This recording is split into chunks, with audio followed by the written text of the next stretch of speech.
Okay, and so we are live. We are live. Hello, everyone. Good morning. Good morning. How are we doing today? It's a wonderful day today, the ninth day in March, and it's another edition of Sourcing Business, of scaling 5 million African freelancers in 5 years, powered by Source in Business. All right, shut that. Let me close the door as well. So powered by Source in Business. All right, so you can join in the conversation wherever you are. You can join in on using our LinkedIn link. You can join in via Facebook or YouTube.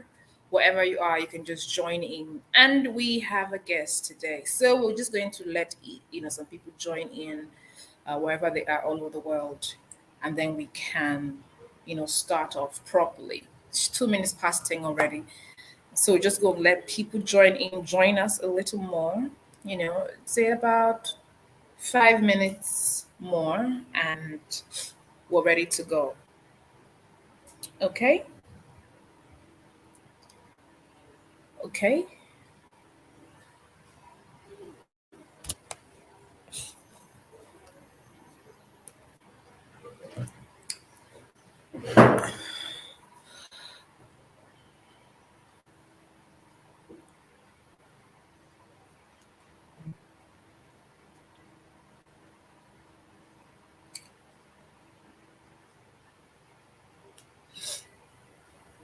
So wherever you are, welcome. Welcome. All right. Yes, feel free to drop in your questions as well. Of course, we'll be taking your questions, and our guest today will be responding to your questions appropriately. Okay, so welcome. It is upscaling 5 million African freelancers in 5 years. That is the thing for today, and it is powered by Sus in Business. So wherever you are, all over the world, welcome. Good morning. Good morning, and thank you. That's your handle, Child Support Uganda. Thank you for joining. Don't forget to share the link all over your social media platforms so that every other person can learn about what's going on and join in the conversation and join in the show and get to learn more on freelancing and get the right tool and the right mentorship to be able to be successful as a freelancer. Okay, so to join in, thank you wherever you're joining us all over the world. Thank you for joining Lagos, Nigeria, Uganda, Canada. Thank you. So just drop the link, share the link everywhere on LinkedIn, on Twitter, on YouTube, on Facebook.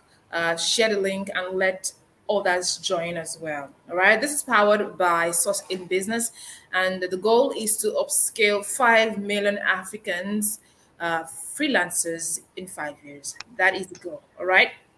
So we have a guest today, and he is a veteran in the industry. He's a veteran in the industry, and he's done so well for himself. He spent a lot of years in the industry doing the best that he knows how to do, perfecting the skill, learning, and also he's offered himself as a mentor at Source in Business. He also, blogs and writes about freelancing, how to start up, how to be successful, the tools that is required for you to be successful as a freelancer. Okay, and then his name is Risan Michael Miko. All right, he is a PhD holder. He's also a software developer. He's a consultant, a scientist, and he specializes in virtual reality and also augmented reality technologies. Now, he's based between in Singapore, Sydney, and Silicon Valley, and he is also quite trusted, and he is a voice in the industry. He is one of the most highly paid individuals, okay, on Upwork. So if you know Upwork now, and also he is available right here on Source in Business, and he is one of the world's premier freelancers. Now he's been very successful and has gone on to help other young freelancers as well. Now at coachlancer.com is where he writes on his the tools that you need. So I'm just going to just stop talking for now and let him do the rest of the introduction himself. All right. Hello, Rassenen, how you doing? Yeah, thank you, and call me Mike if it's easier. All right, welcome. Okay, so let's just go straight into what we have to talk about today. Well, first of all, being an authority in the industry, so far you spent a long time as a freelancer. How has it been? How did it all start for you being a freelancer? Did you just wake up one day and say, you know what?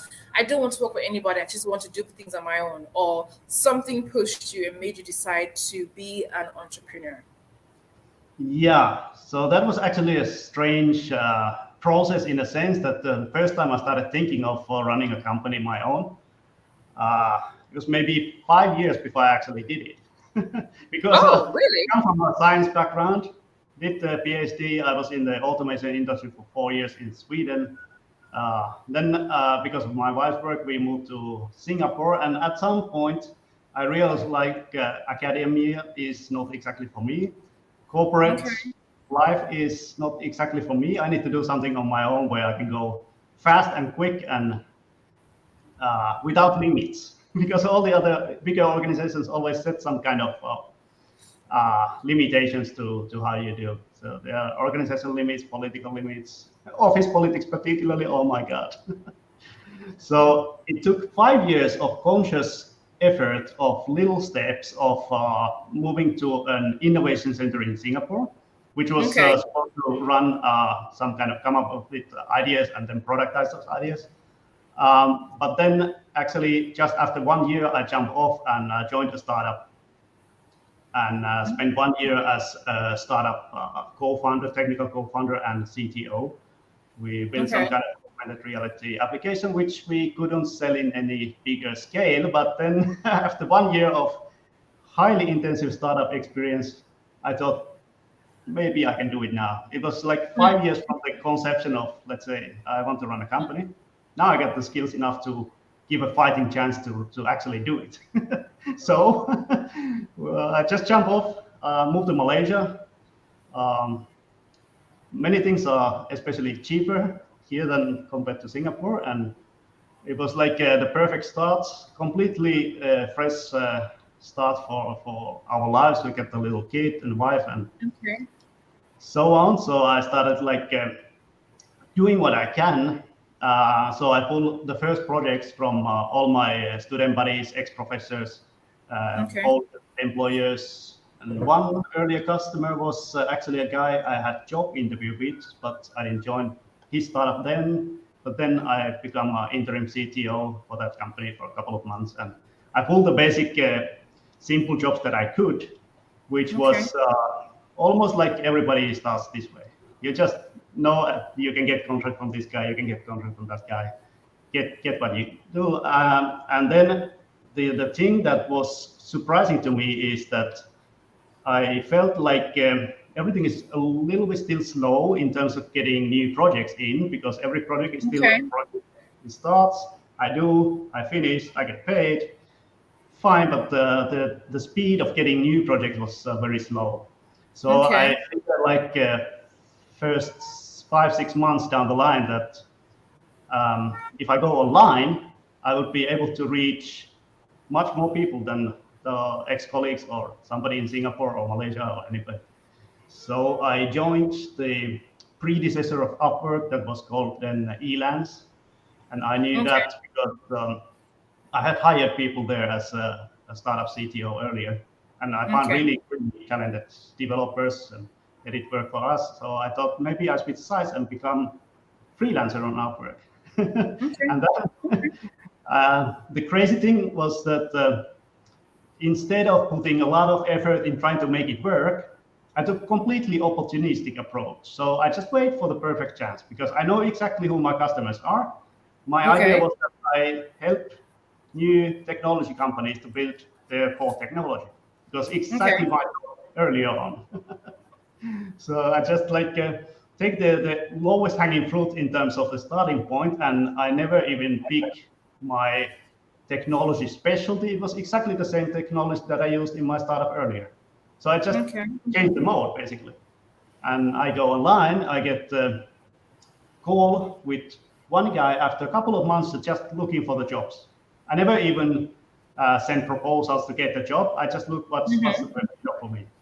The first guy I meet is a brilliant young founder from Palo Alto, California, heart of the Silicon Valley, who's interested in exactly the kind of technology that I just used in a previous startup. I specialize in, I got PhD in the related field. I can do patents.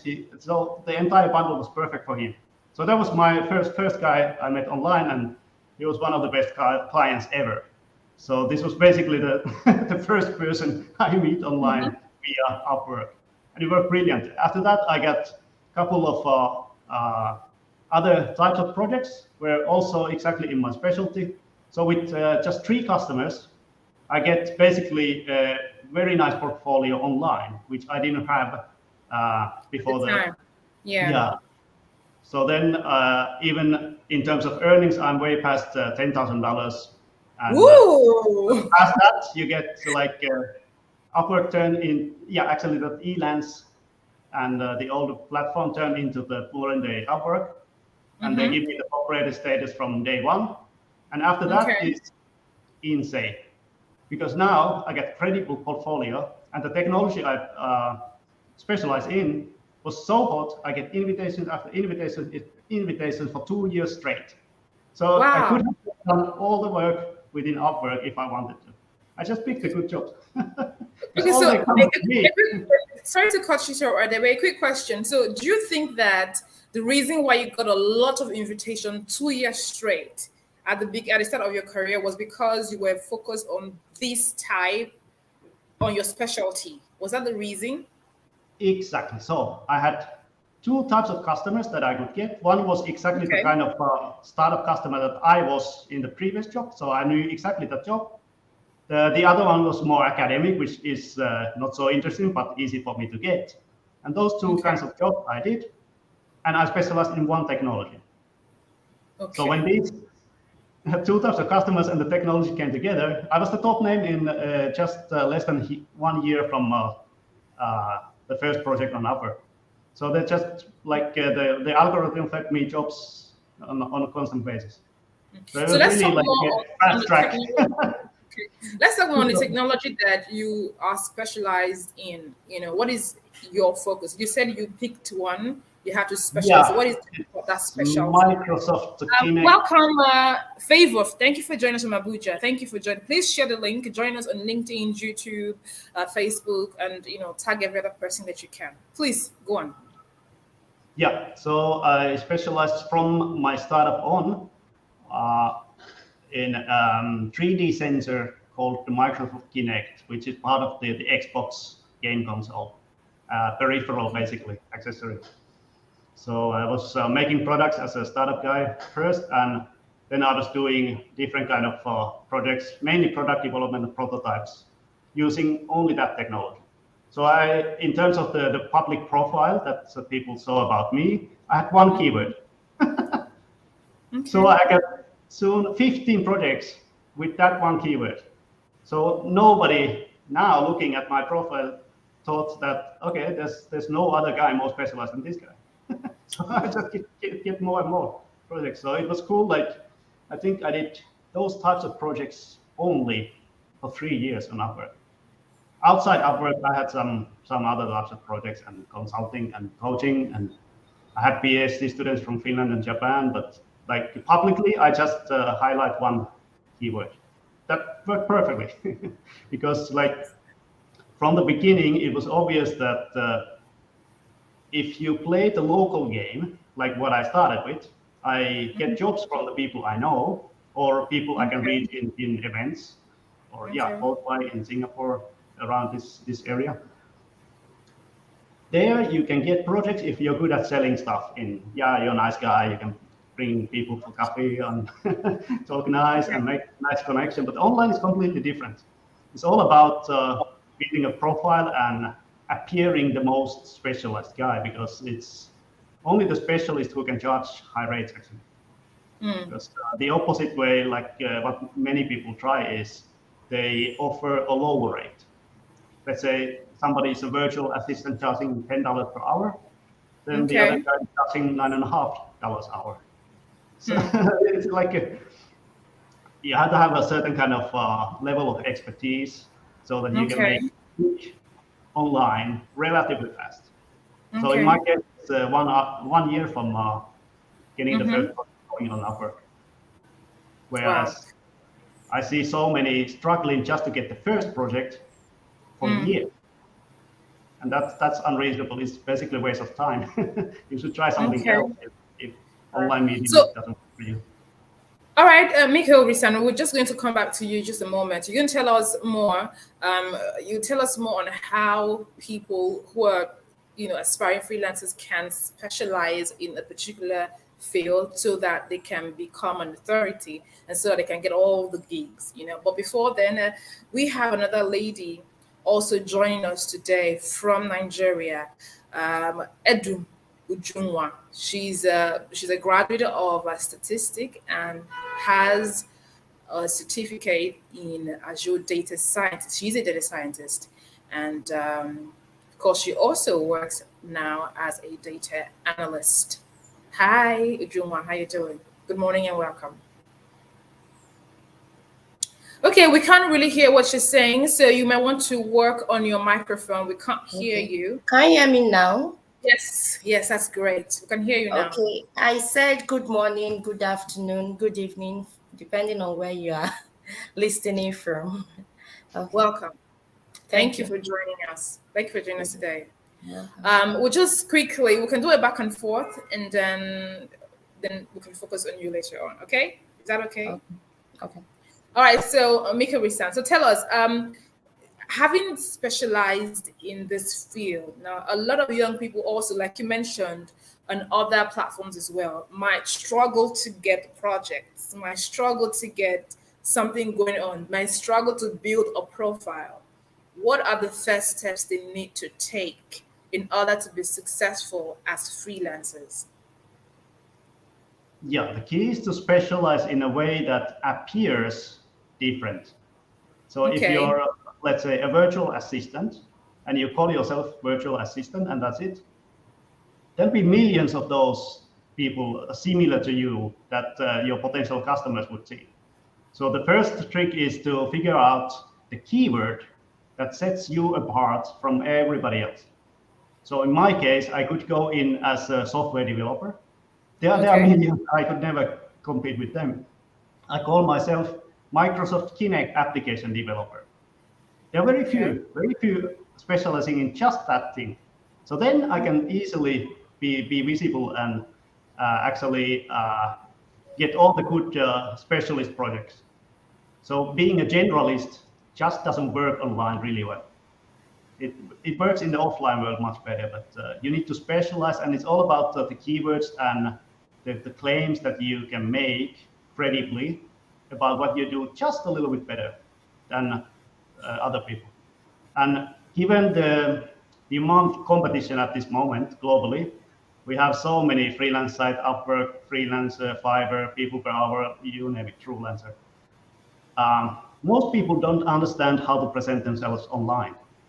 And Okay. it's all about figuring the keywords right and then developing a little story about what you know about those topics. It's not rocket science. But most people don't figure this out actually for years. Okay. So let's get back to the virtual assistant. You call yourself virtual assistant. What's more Okay. specialized than virtual assistant? Uh, Virtual assistant with accounting skills. That's more specialist, right? Okay. That's the way to specialize and to make Yeah. yourself a Now difference. Okay. there'll be so many accountants Mm-hmm. background, yeah, that kind of people. So you call virtual assistant doing accounting for limited liability companies. So now you're defining the broad job, virtual assistant, Mm-hmm. specific skill, accounting, and the clientele. Just one type of companies. So this is like a psychological trick that you can utilize. Okay. And it's surprisingly, I would say 95% of the freelancers that I see online, just by looking at profiles and profile titles, they don't know their customers. So it's like it's so easy psychological trick to write in the name of the type of the customers. So for me, it's startups. Okay. If it's not the startup, I don't do those anymore. Just startups. Okay. And most people don't understand who they try to sell their services to. And that's why they appear generic virtual assistants, generic accountants, generic content writers. There's no money to be made there, not in a big sense of success. So, but how can they identify? You said many of them don't know their target market, they don't know their audience. How can a freelancer, especially one at the early stage of their career, how can they identify their audience? How can they, shuffle it and identify their audience? It comes from your own backgrounds and expertise. So if you don't understand anything about a certain industry, how can you define your value proposition? Because you don't know what the customers are really after. It's like the bigger problem you can solve, the bigger money you can make. So if I'm aiming at startups who make money out of selling products, and I'm the guy making the entire product, okay, that's like a critical level contribution to the business, right? No product, they cannot sell anything. But if you're a virtual assistant doing books for a company, what stops the client from getting a cheaper virtual assistant just to do the books? Because it's better business for them, less cost. So if you're competing with the cost, or if you're competing with the value, that makes the biggest difference. Okay. So if you don't understand your own value, you cannot do much business anyways. Okay. So I'm not saying every 20-year-old cannot do freelance business, but I can tell it gets easier if you have years of history, understanding of how the industry works, and understanding where you place yourself in the value chain of your customers. Okay. First, you need to know what the customers are. Okay. All right. So we're going to come back to you, but for now, let's talk to Ujunwa. Hello. Oh, can you hear me now? Yes, I can hear you. Great. All right. So tell us just a little about yourself. You have a background in statistics, but you also are Microsoft Azure certified. How did that come about? How did your journey into freelancing start? Because you can't just move from, statistics to, well, how did it start? To be sincere, what pushed me to freelancing is quest for extra income. So that was the major thing that pushed me to freelancing. Then for the course I studied is very much related to data science. Yeah, Okay. they're very much related. So even if you didn't study statistics and you want to go into data science, you have to at least know a little background about statistics because you're going to be dealing with data. So there is knowledge for data. So it's an advantage to me being a graduate of statistics. Yeah, to move into that. What pushed you? What pushed you? Yeah, what I mean, pushed you me could have, to, you could have decided to say, you know what, I'm just going to get a regular job, but no, you decided to get certified and then to start up a career as a freelancer. So something must have made you do that. What was that? actually, I'm not a full-time freelancer. So it's like a Okay. part-time stuff. I actually work as a data analyst. So Okay. freelancing is like part-time work, kind of. Something that you do. Okay. Yeah, exactly. Because I Okay. see that it gives me the opportunity to meet people not only based in Nigeria to expand my horizon and meet works that are outside this country. So I think it's very much necessary. Okay. For how long have you been a data analyst? For how long now? Graduating as a statistics student, I already made me a data analyst, but Okay. that's not the only thing needed in the field of data analyst in being a data analyst or a data scientist, than other skills that you are to acquire apart Okay. from what was taught in school, you understand? So that was what pushed me to being that actually what pushed me to acquire data Azure data science certification is I noticed that during COVID-19, everything was moving into the cloud. Nothing was based, most things were not based on-prem. So many companies were pushing all their products to cloud because of the COVID-19. So I was like, if I actually want to be an Valuable. asset, yeah, in this field, I need to move with the trend. Things are moving to the cloud. So every skill I'm acquiring, I'm supposed to acquire the one that is cloud based. And looking at cloud based and that Azure data science, I realized that work is being made easy, being that there's Azure machine learning. They've already structured it that you don't really need code. You don't really Okay. need to um type in your Python codes to build model. They've done it for you. I think their data engineers have done it. So you just drag and drop, drag and drop. But before you do that, you're supposed to have that basic knowledge of that code.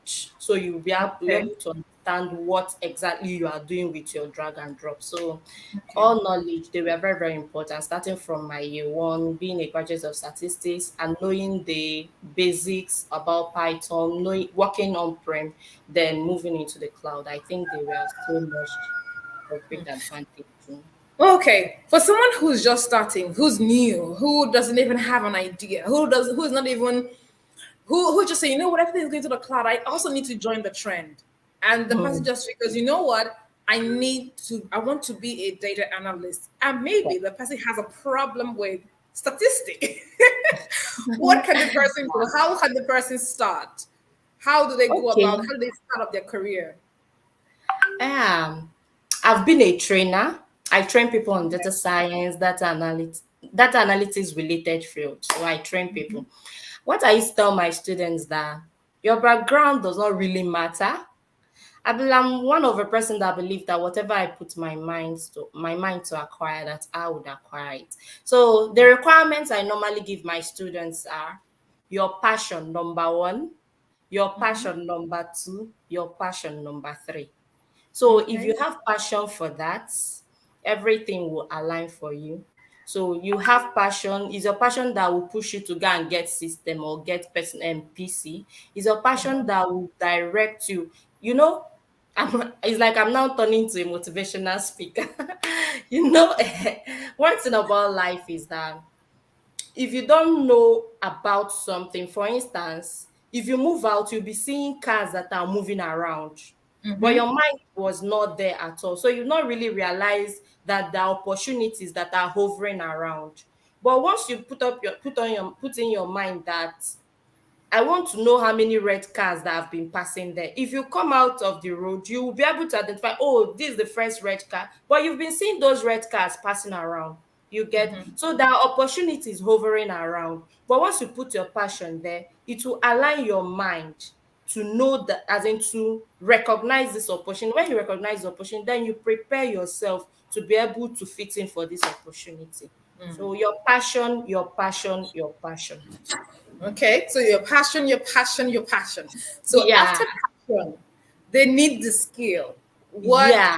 where do they go to acquire the skill? I do know that Source in Business offer the mentorship program where people like yourself mentor people who are interested in starting a career. But apart from that, what other things do they need to get apart from passion? Okay. When you get your passion, 100% passion, you need to get a computer. Because, yes, I train students. I'm their data science trainer in Source in Business. You can't be saying that you want to be a data analyst and you don't have a system.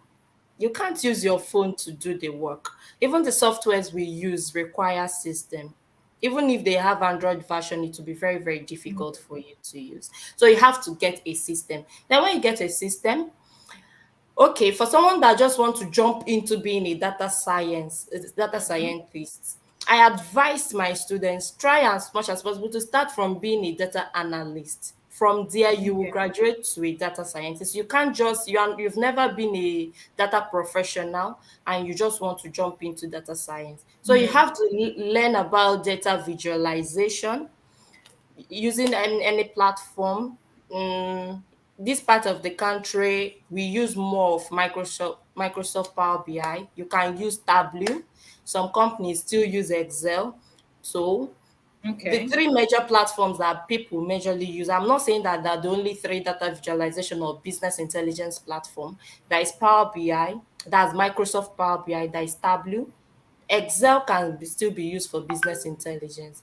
Okay. So after learning your data visualization, then you have to learn about SQL because most companies, I'm talking based on Nigeria, most companies use relational database management Okay. system. So you have to learn the SQL. SQL is the language that you use to query the relational database management system. So when you learn these two things, then you can move further to learn about at least the basics of Python, because Python is the most popular programming language that we use in data science. Yes, you can use R, but Python is more popular and they have its advantage over Each other. R. Do you understand? So I advise people to, if you really want to go into data science, because as you're learning data science, you are going into machine learning, you are going into language process, so you are going into computer, you are moving with the trend. You will not just stay one place. So as you're learning this one, you've acquired this one, you move up further to acquire the by when you realize what you are doing, you're already into AI. You understand? So I think I've answered your question. Let me not move Yes, further. yes. You answered my question. You answered my question. Okay, so Mikko Rassenen, I'm also moving over to you. Someone asked a question, and the person says that he's been on Upwork for a long time, and he's been sending proposals, tons and tons of proposals, and no one has been responding to him, and he's asking what can he do. Yes, he just said that's coming from Uchechi Jeremiah.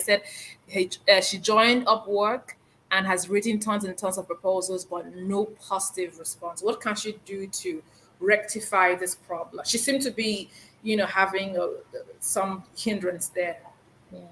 Yeah. So first thing, figure out what can be done better than all the 1 million other virtual assistants. And the key to that is what I explained in the beginning, is that you just pick one area that you know exactly how to do, Yes. and nobody else, at least not millions, are doing exactly that same specialty.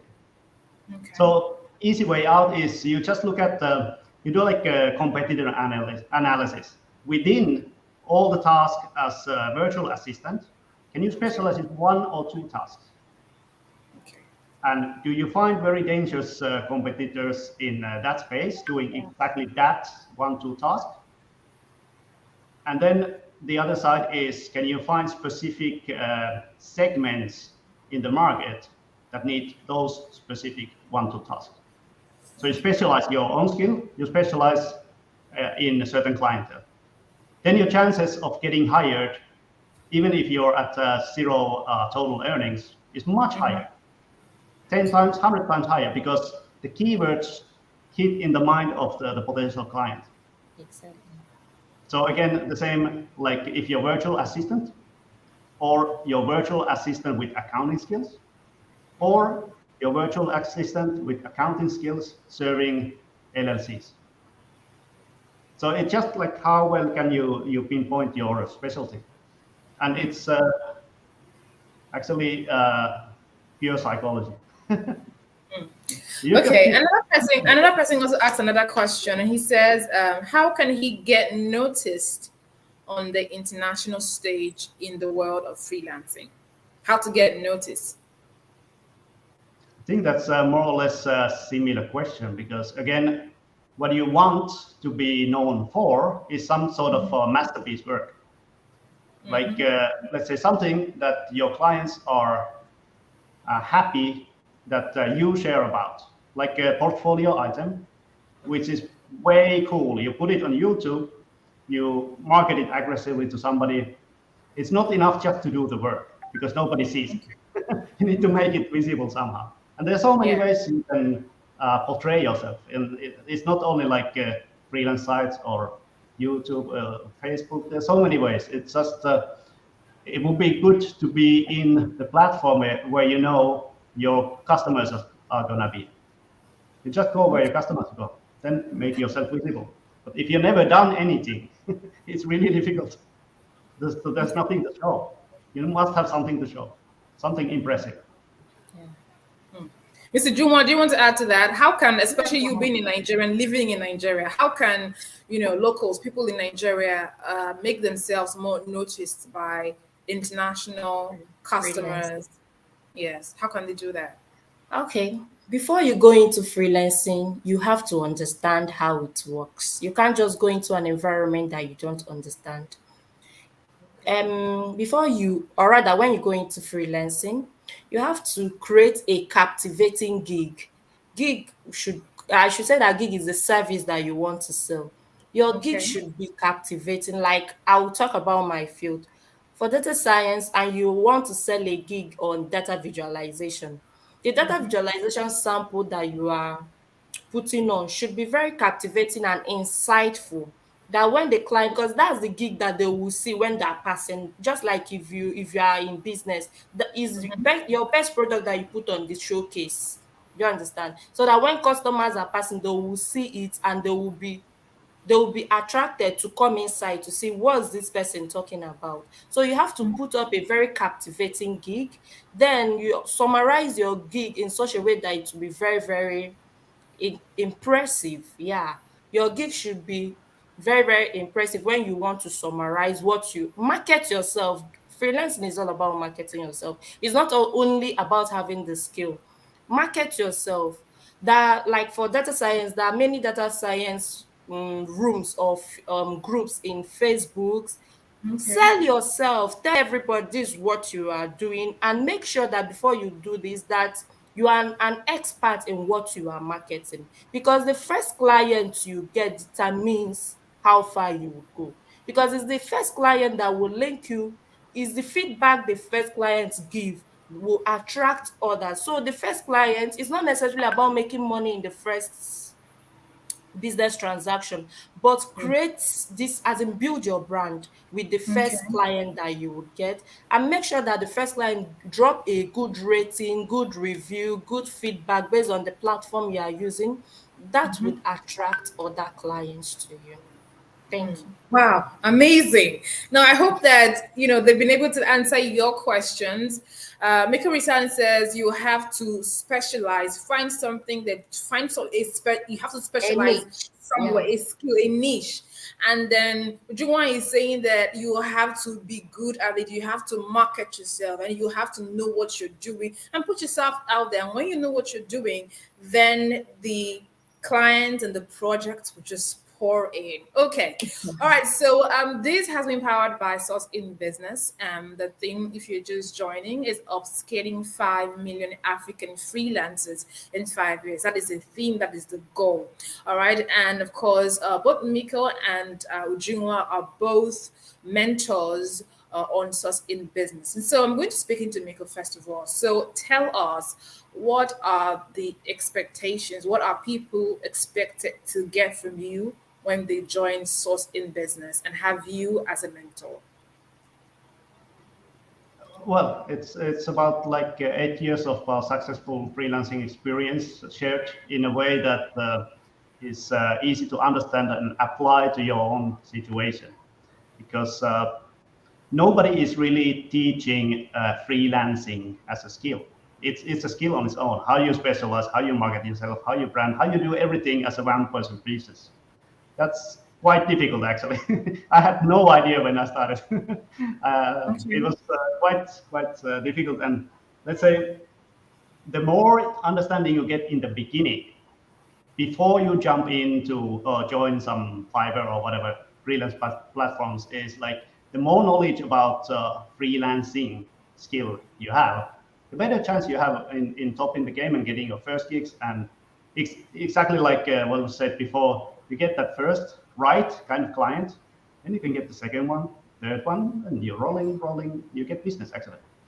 So it's like the starting point is the most important part to get it right. Because I've been seeing people like they're celebrating um, the first upward gig. I got it 4 years after trying. It's like 4 years you spend in trying to get one job that pays $10. How much time did you spend in getting it, and what's that time worth? Because you could use your time in learning all the right skills. If you're good at marketing, great. If you're good at branding, great. Nobody's good at everything in the beginning, but you can learn these little bits along the way, or you put your time in the beginning to learn everything to at least some level. Then your starting point is much more feasible than try to figure out everything on your own out of scratch, out of zero. All right, and okay, so the Mikko Rassenen has told us all about. Mikko Rassenen is a top freelancer from Malaysia, and so once you join the team, once you join in business as a freelancer to brush up on your skills, to have people to monitor you so that you do not make mistakes, or so that the mistakes that could have happened will be avoided. You get people like Mikko Rassenen to mentor you and show you the ropes on what to do and how to be very successful. All right, thank you so much, Mikko Rassenen, for joining us today. Thank you. We've had a great time. But finally, before you go, okay, there are many people who want to join, who want to be freelancers, who think that that is their calling, that is a career path they need to take.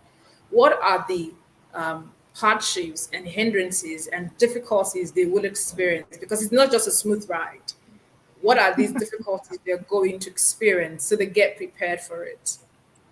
Yeah, so it's exactly the opposite of a smooth ride. So it's more like a roller coaster. So if you can pull in the first projects from people you know, take them because that's all you're gonna get in the beginning. But then it's all about learning the missing parts that you don't know in the beginning about running your own business. And the bottleneck is usually that people who start as freelancers are the opposite of entrepreneur in the beginning, in terms of just about everything, about marketing, about using money to boost your business. Freelancers never use any money. We just try to get what we can get so we can eat. But it's the entrepreneur perspective that should come very quickly in your progress. In my case, maybe 1 year or something. I started actually hiring people. And it's like it comes naturally over years, but you can get to it faster if you know where you want to actually get. So the biggest bottleneck is figuring out your own starting point so that you don't waste years of your life in trying to do business. That's maybe the most important challenge. Okay. All right. Thank you so much, Mikko Rassenen, for joining. I really do appreciate you. Thank you. All right. Over to you, Ms. Ujunwa. Okay. Being a data scientist, a data analyst as well. A lot of Nigerians want to. I've actually seen a lot of Nigerians who want to be data analysts and data scientists. I have actually seen a lot of them, but many of them are confused about where to start. And many who have started, learned the skill, have a problem sourcing for projects and getting customers, and many of them don't know where to go. What would you advise? What are your thoughts on that? Let me get your question right. Is he having problem in being a freelancer or having problem in getting the projects, in getting people to patronize them? Okay. As I said before, the thing is you putting up the best of your best. I don't know if I'm really right. You are putting your best. You must have acquired the skill. I'm just trying to repeat what I've said before. You must acquire the skill. You can't tell someone that you can do this, and when the project comes, you fall your hand. You understand? So you have to be an expert in a particular area. Data science is a very big field. Do you understand? From being a data scientist, there is deep learning, there is computer vision, there is natural language processing. So data science is a very big field. There is machine learning. So you have to know the one you want, though it's better. Once you grow in this aspect, you grow higher. Don't rely or Be in one be place. comfortable with where you are.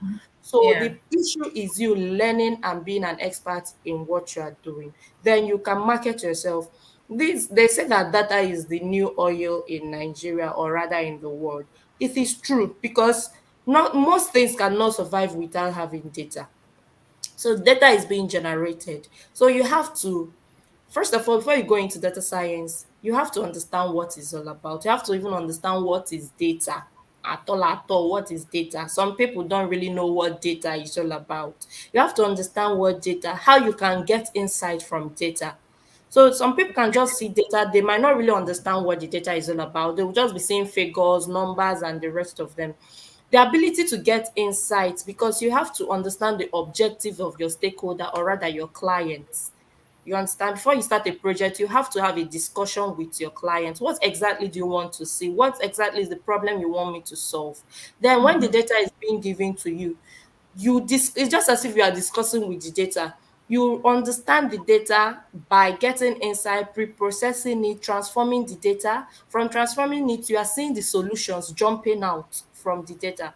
Then you do your analysis using the particular algorithm that is required. Work is done. That's when when you've acquired the necessary skill, you'll be able to do this. All right. As a trainer on source in business, what are people, expected?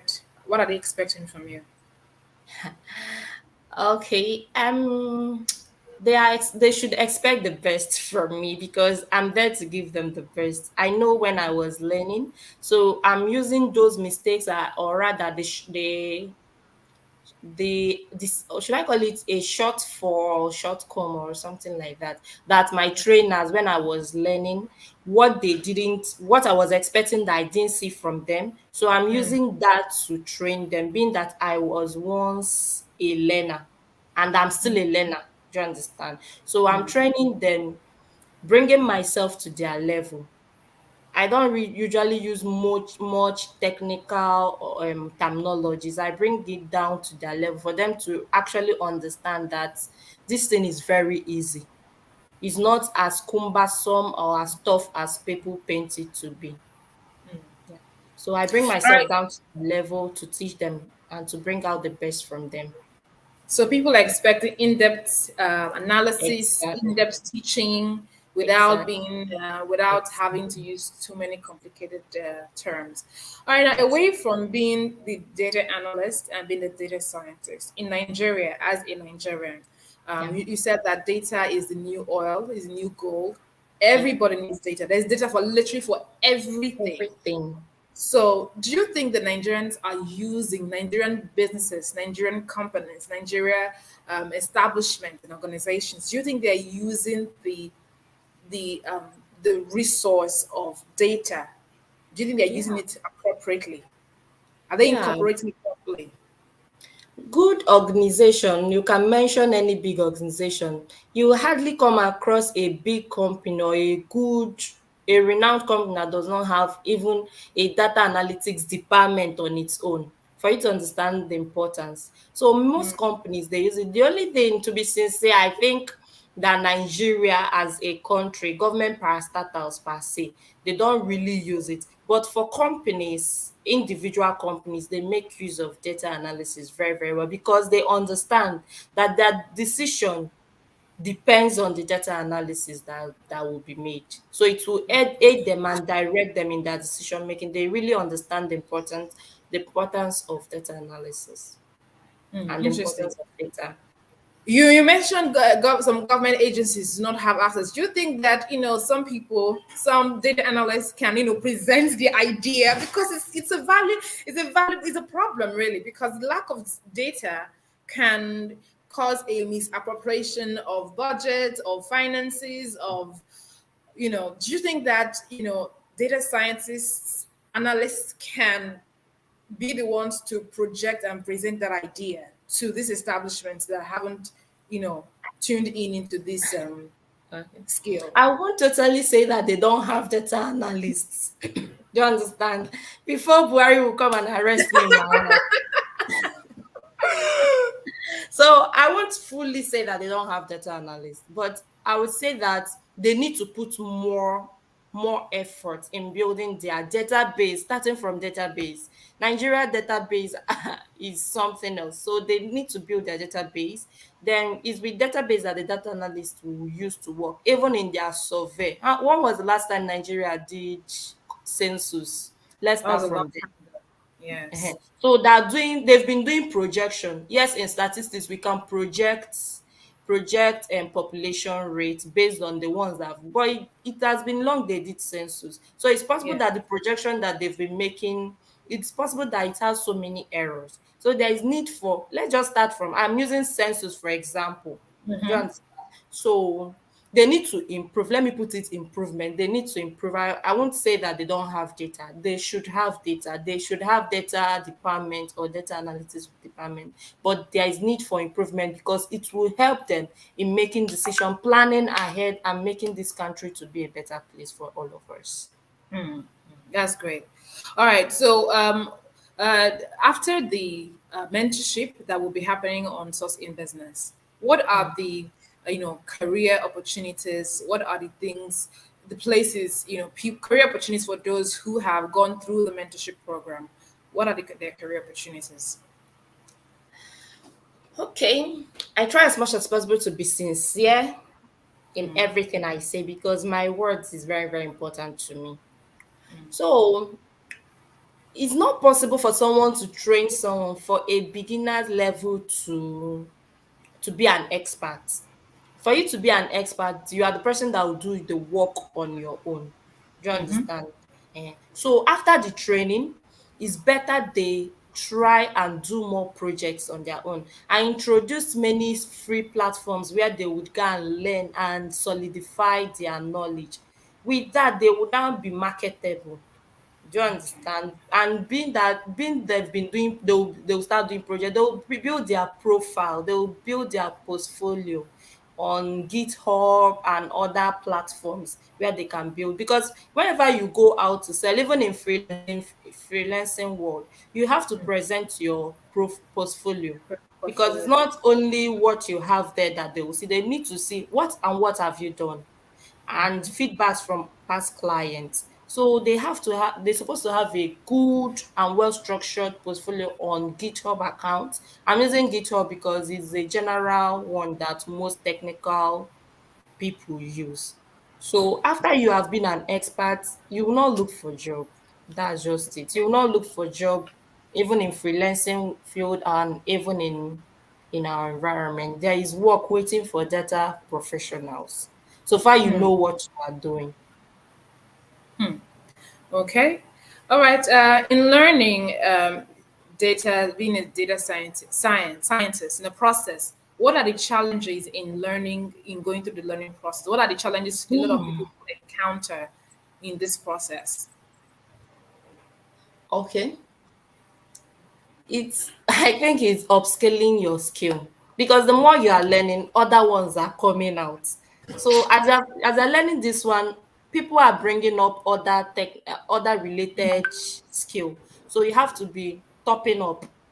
Let me just put it as topping up. You need to be upscaling your skill and make yourself available to learn any related skill that will make you to be an asset. The competition is real. That's just it. Even as I am now, I'm still learning. Like I have up to 3 online courses that I'm undergoing right now.